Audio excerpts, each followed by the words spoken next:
a short time to record this, but it's kind of a long dream, so I'm gonna get going and kind of talk as fast as I can, so here we go. This crazy dream started off, I was going to the lake with some friends because one of my friends is actually getting married this week. And so we get to the lake, but it's really windy and it's kind of a stormy day, and so we can't really actually do anything because the water's really cold. And for some reason in this dream I have a motorized inner tube. So I'm sitting in the inner tube with my little control stick kind of puttering around the lake, even though the waves are so big and white-capped and the wind is freezing that it's actually not exactly very fun at this point. And after a while I go back to the beach and we're all just sitting and talking and having a nice time because our friend is getting married and, you know, we're all happy for her and it's going to be a great time and all that stuff. When another one of my friends decides to tell us the story of the river monster, even though we're at a lake. And the river monster is just a story that I think she made up about some big beast that lives in the bottom of the lake that was, you know, meant to scare us. And then my friends, being my friends, are all like, let's go look for the river monster, yay! And I'm off to the side like, oh, this isn't gonna be a good idea. But, you know, I like my friends, so I go and look for the river monster with them anyway. And after a couple hours of searching, we don't find anything. Of course not. I mean, the story is about a river monster,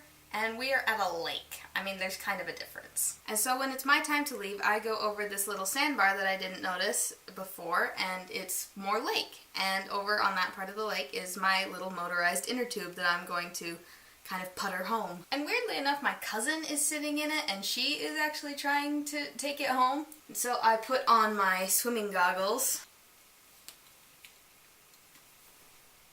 and I start flying after my cousin who's taking my inner tube away. And I'm like, wait, come back, I need it, I need that to get home. And my cousin's just like, but this is fun, we're on the lake, da-da-da-da-da. And I go, please give it back, please. So I start flying after her, and she's like down here on the lake, and I'm up here like, ah! When out of nowhere, something flies out of the water and tackles me down. And I land on the sandbar again, and I'm on my back, and towering over me is the river monster. And it doesn't really look like a monster per se, it just looks like a normal human body with a cartoon pterodactyl head, but it unleashes the most blood-curdling screech while I'm lying there like...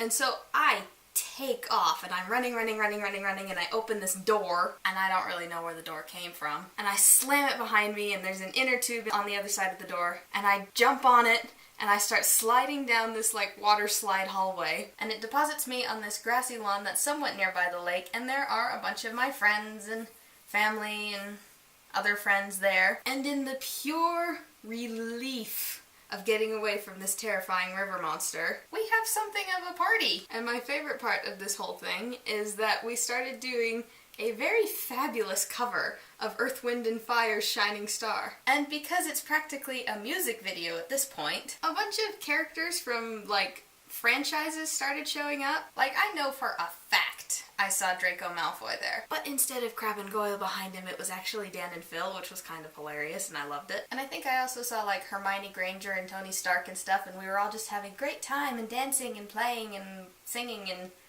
I don't even know what I was doing. Until finally it was time to go home. So I went home, which actually looked more like I was at some sort of school. Yay. And then it was about this time that I woke up. And I actually had this dream between somewhere like 7 and 9 this morning, because the dream I actually had in the nighttime was basically me just running around my neighborhood playing Pokemon Go, and that's not really any different to my normal day-to-day summer life right now. And because I'm running out of time, I'm just gonna kind of glaze over my little end spiel where it's like, subscribe, and there's links in the description for Twitter and Tumblr and blah blah blah blah blah. So I gotta go, but I will see you guys later, dreamers. We're just talking and having a nice time. Rude.